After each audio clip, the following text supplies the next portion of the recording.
रख हौसला वो मंजर भी आएगा, प्यासे के पास चलकर समंदर भी आएगा।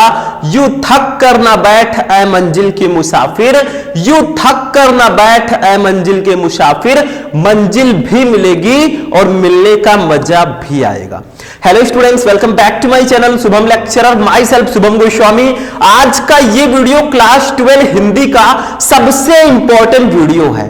तो जितने भी हमारे स्टूडेंट इस बार 22 फरवरी को हिंदी का पेपर देंगे, आज के इस वीडियो में मैं आपको बताऊंगा कि हिंदी के ऐसे कौन कौन से टॉपिक हैं जो हर साल पूछे जाते हैं। मैं आपको हमेशा कहता रहता हूं भैया, हिंदी में तो ज्यादातर चीजें फिक्स होती हैं, बहुत सारे टॉपिक हैं जो एकदम फिक्स है कि हाँ यही आएंगे। अगर मैं कह दूं भैया ये क्वेश्चन आएगा तो हाँ वही आएगा, उससे बाहर कुछ नहीं आएगा। तो आज के इस वीडियो में मैं आपको वही क्वेश्चन बताऊंगा जो हर साल आते हैं। और आपके हिंदी में 6 ऐसे टॉपिक हैं जो हर साल आते हैं, सेम क्वेश्चन बार बार सेम ही क्वेश्चन आते हैं। उन टॉपिक को मैं इस वीडियो में बताऊंगा। तो अगर आपका भी टारगेट है अब की बार हमें हिंदी में 100 में 99 लेकर आना है, तो इस वीडियो को देखना, ठीक है। बहुत ही इंपॉर्टेंट वीडियो है। बहुत सारे स्टूडेंट कहते हैं सर मैंने अच्छे से तैयारी नहीं की, बहुत कमजोर हूं। क्यों कमजोर हो भाई? बादाम वादाम खाया करो, थोड़ा तंदुरुस्ती बढ़ाओ मेरी तरह, ठीक है। तो कमजोरी दूर करो और मैं आपकी कमजोरी दूर करूंगा, क्योंकि मेरे पास सारे प्रॉब्लम का सॉल्यूशन है। आज के इस क्लास में हम आपको क्लास 12 हिंदी 2024 के 6 ऐसे टॉपिक को बताएंगे जो हर साल बोर्ड एग्जाम में आते हैं। इसको पढ़ के जाओगे तो 40 नंबर आपका क्लियर हो जाएगा। यानी कि ये जो 6 टॉपिक है ये 40 नंबर के आते हैं, हल्के में बिल्कुल मत लेना, ठीक है। कौन कौन से टॉपिक है सबको मैं बताऊंगा। देखिए, जीवन परिचय, कहानी, खंड काव्य, संस्कृत गद्यांश, संस्कृत पद्यांश, रस छंद अलंकार, सब कुछ ये सारे टॉपिक फिक्स होते हैं। मैं एक एक को डिस्कस करूंगा कि आखिर वो कौन कौन से टॉपिक्स हैं जो हर साल आते हैं, टॉपिक में क्या क्या इंपॉर्टेंट है। पूरे हिंदी का हम ऑपरेशन करेंगे। कैंची भी मेरे पास है, ठीक है, कैंची है, ये पेन है, ठीक। तो चलिए स्टार्ट करते हैं। सबसे पहले हम बात करते हैं जो एकदम फिक्स होता है हमारी हिंदी में, वो क्या है? हाई स्कूल में भी था और इंटर में भी है, बताओ। जीवन परिचय। हिंदी में हम लोग इसको 12th में साहित्यिक परिचय बोलते हैं, वैसे मैंने यहां पे जीवन परिचय लिख रखा है। यहां पे हमारा जीवन परिचय 10 नंबर का आता है। 5 नंबर का जीवन परिचय आएगा लेखक का, 5 नंबर का कवि का, ठीक है, 10 नंबर का आता है। तो ये टॉपिक एकदम फिक्स होता है। कुछ गिने चुने लेखक और कवि हैं जिनका साहित्यिक परिचय अगर पढ़ के जाओगे तो 10 में 10 लाओगे, 9.5 भी नहीं मिलेगा, 10 में 10 नंबर पूरे के पूरे, गारंटी है भाई। देखो, सबसे पहले हमारे वासुदेव शरण अग्रवाल जी। पहले हम हिंदी गद्य की बात करेंगे जो हमारे गद्य के लेखक हैं। पहले हम लेखकों की बात करेंगे, फिर कवियों की बात करेंगे, ठीक है, सारे बराबर हैं, ठीक। देखो, वासुदेव शरण अग्रवाल का अगर आप साहित्यिक परिचय पढ़ के जाते हो तो आपको समझ लीजिए इसके 99% चांसेस हैं आने के। फिर है हजारी प्रसाद द्विवेदी जी, इनका भी पढ़ लीजिएगा। लेखक में एक जीवन परिचय आपको और पढ़ना है, किसका? हरिशंकर प्रसाद जी का, चाहे आप पढ़ लें और चाहे प्रोफेसर जी सुंदर रेड्डी जी का, दोनों में से एक पढ़ लेना तो आपका एकदम कंफर्म रहेगा। मतलब हिंदी गद्य में जो लेखक हैं उनमें वासुदेव शरण अग्रवाल, हजारी प्रसाद द्विवेदी और जो हमारे हरिशंकर प्रसाद जी हैं, इनका पढ़ लो। ये 5 नंबर आपका कंप्लीट, ठीक है। ये आपके 5 नंबर ये होंगे, ठीक है। अब कवियों में आते हैं भाई। लेखक का जाना तो कवि को भी जानना पड़ेगा, जाना हो जाना, ठीक है, गाना नहीं है। देखो, इसमें अयोध्या सिंह उपाध्याय, हरिओद जी इंपॉर्टेंट हैं 5 नंबर के, महादेवी वर्मा जी और जयशंकर प्रसाद जी। इन तीनों को पढ़ के जाओगे तो 5 में 5 लाओगे।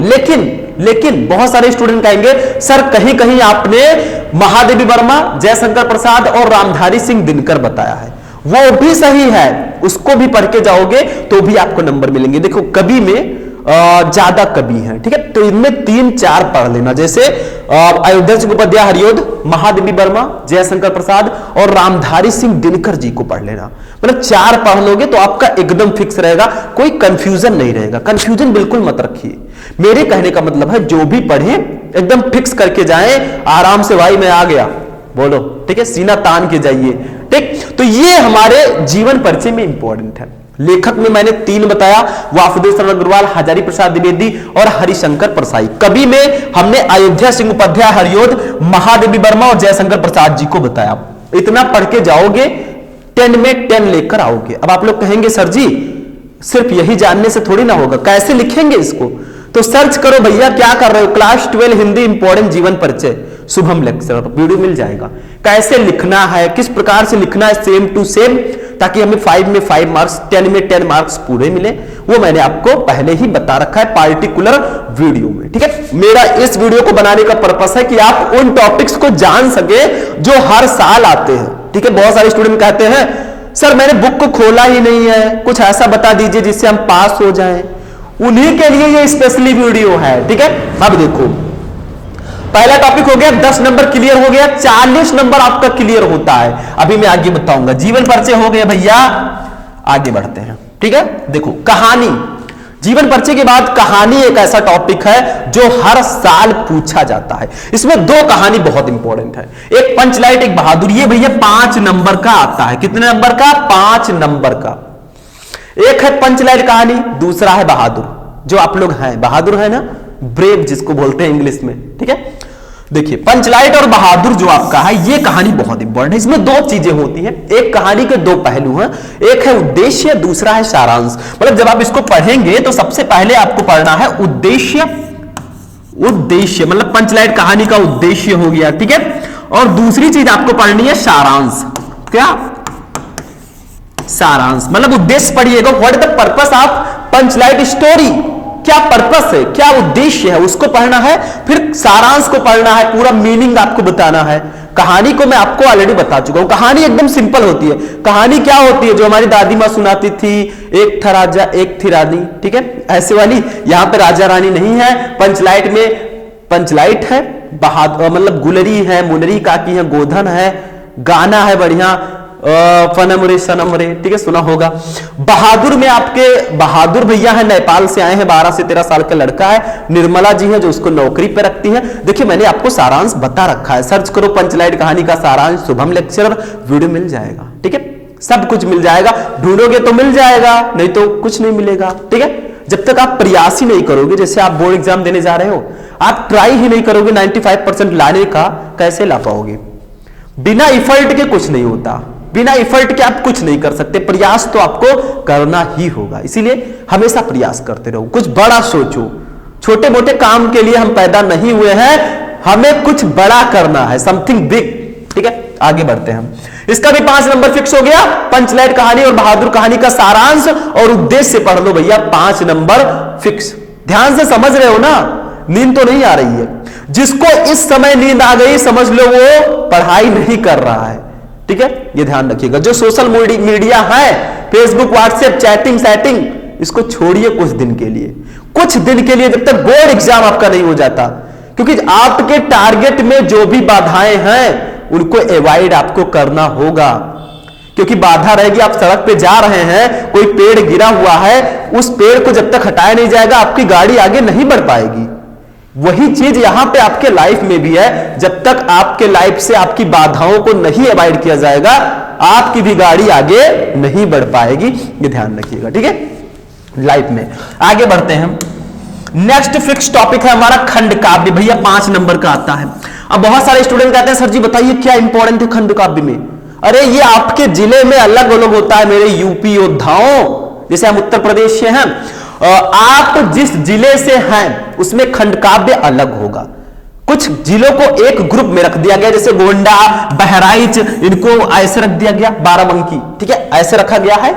किसमें? त्यागपथी में। किसी में रश्मिरथी होगा, किसी में सत्य की जीत होगा, किसी में श्रवण कुमार होगा, किसी में मुक्ति यज्ञ होगा। आप में क्या है कमेंट कर देना। हमारे में त्यागपथी है, जिसको मैं पढ़ाया नहीं, एक बार पढ़ाया मैंने, तो मैं खंड काव्य को नहीं पढ़ाता, क्योंकि खंड काव्य ऐसा टॉपिक है जो अलग अलग स्टूडेंट्स के जिलों में डिफरेंट होता है। आप किस जिले से हैं और आपका खंड काव्य क्या है, कमेंट में बताओ। कमेंट आप लोगों के लिए ही है, मैंने उसको इमरजेंसी नहीं रखा कि मैं वहां पे रहता हूं। आप कमेंट करके बता सकते हैं, कोई भी प्रॉब्लम है, कुछ भी हमसे पूछना है, कमेंट करो भाई, क्या कर रहे हो। ठीक है, आगे बढ़ते हैं। ये समझ में आया? खंड काव्य आप में जो है, जैसे हमारे में त्यागपथी है, हम त्यागपथी के बारे में पढ़ लेंगे पूरा। क्वेश्चन बैंक लिया है कि नहीं लिया है? ले लीजिए, अगर नहीं लिए हैं उसमें सारी चीजें दी रहती हैं आपको डीपली। और जिनको जिनको नहीं पता कि हमारा खंडकाव्य कैसा है, एक बोतल पानी लो, उसमें डूब जाओ, काम खत्म। ठीक है, क्योंकि अब तक अगर आपको खंडकाव्य नहीं पता तो आप कर क्या रहे हैं भाई? सीरियसली लीजिए पढ़ाई को, सारी चीजें मजाक में नहीं ली जाती। मजाक इस साइड में, पढ़ाई इस साइड में, और बीच में हम हैं, देखो है ना, तो ऐसे समझिए। ठीक है, आगे बढ़ते हैं। ये भी क्लियर, 20 नंबर क्लियर, 10 नंबर जीवन परिचय का, कहानी का 5, खंडकाव्य का 5, 20 नंबर। ठीक है, अब आते हैं संस्कृत गद्यांश पे। देखो भैया, ये एग्जाम में आते हैं 7 नंबर के। कितने नंबर के आते हैं भैया? 7 नंबर के। ये देखो, अब कहेंगे सर जी ये कैसे, हम कौन सा चैप्टर इंपॉर्टेंट है इसमें? देखो, ये भी फिक्स होता है, ये भी फिक्स है, बस आप लोग सिर्फ इन 3 चैप्टर को पढ़ लो। एक चैप्टर और ऐड कर देना इसमें, जातक कथा। जातक कथा, इन 4 चैप्टर को जो पढ़ के जाएगा गद्यांश के 7 में 7 लाएगा, ये भी फिक्स होता है। देखो, इसमें 4 चैप्टर इंपॉर्टेंट है संस्कृत गद्यांश में। एक हमारा है संस्कृत भाषा या महत्वम, पंचशील सिद्धांता, महामना मालवीय, जातक कथा। इन 4 चैप्टर का अगर आप हिंदी अनुवाद पढ़ लेते हैं और आप पहचानना समझ गए कि आखिर ये किस चैप्टर का है, तब तो बल्ले बल्ले भाई, डांस करो डांस। ठीक है, जो मुझे नहीं आता है। तो ये 4 चैप्टर काफी ज्यादा इंपॉर्टेंट है, ये ध्यान में रखिएगा आपके संस्कृत गद्यांश की दृष्टि से। जो इसको चारों को पढ़ के जाएगा उसके एग्जाम में 4 चांद लग जाएगा। ठीक है, समझ में आया? तो ये आपके हो गए top 4 chapter for your Sanskrit गद्यांश। देखिए, संस्कृत गद्यांश को मैं इंग्लिश में नहीं बोल सकता था। ठीक है, तो ये समझ में आ गया 4 चैप्टर, संस्कृत भाषा या महत्वम, पंचशील सिद्धांता, महामना मालवीय, जातक कथा। बिल्कुल प्रिपेयर कर लेना, बाकी कुछ करने की जरूरत नहीं है, क्योंकि 2 गद्यांश रहेंगे, करना तो एक ही है, एक ना एक तो आना ही है भाई, फिक्स है। प्रीवियस ईयर पेपर उठाकर देख लो, मैं अपने इस सुंदर वचन से नहीं कह रहा हूं। ठीक है, वो सारी चीजें मैंने प्रूफ, एज ए प्रूफ मैंने देखा है। मैंने प्रीवियस ईयर पेपर को उठाकर देखा, उसका रिव्यू किया। रिव्यू जानते हैं, रिव्यू किया, तब मुझे पता चला कि इन चैप्टर से क्वेश्चन जरूर आते हैं, एक ना एक गद्यांश हमेशा आता है। आगे बढ़ते हैं। ठीक है, देखो देखिए, जो स्टूडेंट पूरा पढ़ सकता है वो पूरा पढ़े, जिसको फुल चैप्टर पढ़ सकता है, जिसकी कैपेसिटी है, जिसने स्टार्टिंग से तैयारी की है, वो बच्चा टॉपर है, कोई नहीं रोक सकता। लेकिन जो स्टूडेंट थोड़ा कमजोर है मानसिक रूप से, ठीक है, मतलब अपने एग्जाम के रूप से, पढ़ाई में कमजोर है, उनको मैं ये चैप्टर बता रहा हूं, एक आइडिया बता रहा हूं कि इतना पढ़कर भी आप स्कोर कर सकते हैं। ठीक है, समझ में आया? संस्कृत पद्यांश भी 7 नंबर का आता है और ये फिक्स होता है, ये सुभाषित रत्नानी चैप्टर से ही आएगा। ये लिख लो, किसी स्टाम्प पेपर में लिख दो, शुभम सर ने बताया है कि हिंदी संस्कृत का जो श्लोक है वो सुभाषित रत्नानी चैप्टर से ही आएगा। ठीक है, ये लिख लेना, और 2 चैप्टर और लिख लेना, नहीं तो बाद में प्रॉब्लम हो। एक लिख लेना महामना मालवीय, इसमें एक ही श्लोक है, उसको तो पढ़ लेंगे ऐसे हवा हवाई में, एक श्लोक पढ़ लेंगे। एक जातक कथा में श्लोक होगा, उसको पढ़ लीजिएगा, उलूक जातकम में। ठीक है, सॉरी कुछ है ऐसे, नृत्य जातकम की क्या है, तो उसमें पढ़ लेंगे। तो आपका देखिए 2 चैप्टर में एक एक श्लोक है, उसको तैयार कर लेना, और सुभाषित रत्नानी चैप्टर को तैयार कर लेना, आपका नंबर फिक्स है। और सुभाषित रत्नानी चैप्टर से एक श्लोक जरूर आता है, चाहे आप स्टाम्प पेपर में लिखिए, चाहे अपने दिल में लिखिए। दिल कहां होता है, बायो वालों को पता होगा। ठीक है, तो ये आपका हो गया 7 नंबर फिक्स। ठीक, आगे बढ़ते हैं। ये टॉपिक भी भैया फिक्स होता है, ये टॉपिक एकदम फिक्स है, आप इसको लिखकर ले लो मुझसे, लिखकर, मैं कॉपी में लिख दूंगा, आकर ले लेना, हमारे यहां पता है कहां रहते हैं, आप लोगों को पता होगा। ठीक है, तो देखो रस छंद अलंकार, ये 6 नंबर के आते हैं, 2 नंबर के रस, 2 नंबर के छंद, 2 नंबर की में अलंकार। रस में आप लोग हास्य रस पढ़ लीजिए, हास्य, करुण रस पढ़ लीजिए, करुण, वीर रस पढ़ लीजिए, वीर, बस हो गया आपका। या श्रृंगार रस पढ़ लेंगे तब तो कुछ रह ही नहीं गया भाई।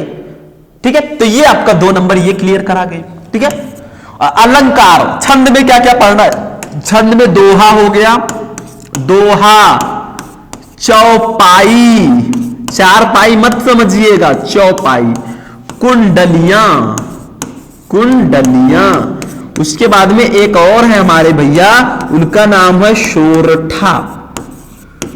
तो दोहा, चौपाई, कुंडलियां, सोरठा, इसको पढ़ लो, 2 नंबर ये भी फिक्स। ठीक है, अलंकार में आप लोग क्या क्या पढ़ोगे? अनुप्रास अलंकार, राइटिंग से मैं नहीं लिख रहा हूं, नहीं तो कहो सर जी का राइटिंग ही अच्छा नहीं है। रूपक अलंकार, यमक अलंकार, उपमा अलंकार, श्लेष अलंकार, उत्प्रेक्षा अलंकार। इसको पढ़ लो, 2 नंबर कंप्लीट। आप कहेंगे सर जी बता तो दिए क्या क्या पढ़ना है, कहां से पढ़ेंगे अब? ठीक है, तो टेंशन मत लो, यूट्यूब पे जाओ, सर्च बार में सर्च करो रस छंद अलंकार शुभम लेक्चरर। तीनों टॉपिक को, ये जो मैंने बताया ना, तीनों को मैंने एक वीडियो में पढ़ा रखा है, तो उसको देख लोगे 6 नंबर क्लियर। 20 मिनट का वीडियो होगा, 20 मिनट। अगर 20 मिनट में आपका 6 नंबर क्लियर हो जाए, कौन नहीं पढ़ेगा? सब पढ़ेंगे। ठीक है, तो ये जाकर देखो, किसी चीज को छोड़ो मत, कल पर मत छोड़ो, क्योंकि कल किसने देखा है? हमेशा अपने फ्यूचर को देखकर चलो, प्रेजेंट को देखो, पास्ट आपने नहीं देखा है, ना तो आपने फ्यूचर देखा है। कल हो या ना हो क्या पता। ठीक है, तो ये आपको ध्यान में रखना है, छंद अलंकार। ठीक है, 6 नंबर इसका भी फिक्स होता है। तो ये हमारा हो गया, ये फिक्स टॉपिक सारे हो चुके हैं। 40 नंबर हमने क्लियर कर लिया। देखो अभी मैं यहां पे डिस्कस करूंगा। 6 नंबर इसका हो गया। 6 और 7 कितना हो गया? 13 हो गया। 6 7 कितना होता है? 13 और 7 25। ठीक है, और 30 और 10 40 नंबर कंप्लीट हो गया। 40 नंबर कंप्लीट हो गया हमारे हिंदी में। देखते ही देखते अचानक ये क्या हो गया? ठीक है, हमारा दिल भी फिदा हो गया। तो ये आपका हो गया भैया क्लास 12 हिंदी के 6 ऐसे टॉपिक जिन्होंने 40 नंबर आपके कंप्लीट करा दिए। लेकिन सिर्फ बताने से, सिर्फ देखने से कुछ नहीं होगा। जो जो मैंने बताया है उसको अप्लाई करना होगा, उसको पढ़ना होगा। सारी चीजें मैंने आपको पढ़ा रखी हैं। और मैं कहता रहता हूं हिंदी को हल्के में मत लो कि 10 दिन बचेगा घोल के पी लेंगे, पूरे साल नहीं पढ़ पाए तो 10 दिन में कुछ नहीं होगा। अभी से पढ़ाई शुरू कर दो ताकि बाद में आपको पछताना ना रहे। ठीक है, कोई बहाना नहीं चलेगा, नहीं चलेगा भाई। ठीक है, तो आज का क्लास यहीं पर फिनिश होगा। बस इस वीडियो को लाइक करना, चैनल पर नए चैनल को सब्सक्राइब करना, और जो भी टॉपिक मैंने इस वीडियो में बताया उसको यूट्यूब पे सर्च करना, क्योंकि लाइक और सब्सक्राइब करने से तो आपको नोटिफिकेशन मिलेगा, लेकिन जब आप यूट्यूब पे सर्च करके वीडियोस को देखेंगे तो आपको पूरी जानकारी मिलेगी। तो हम मिलते हैं नेक्स्ट वीडियो में नेक्स्ट टॉपिक के साथ। तब तक के लिए जय हिंद।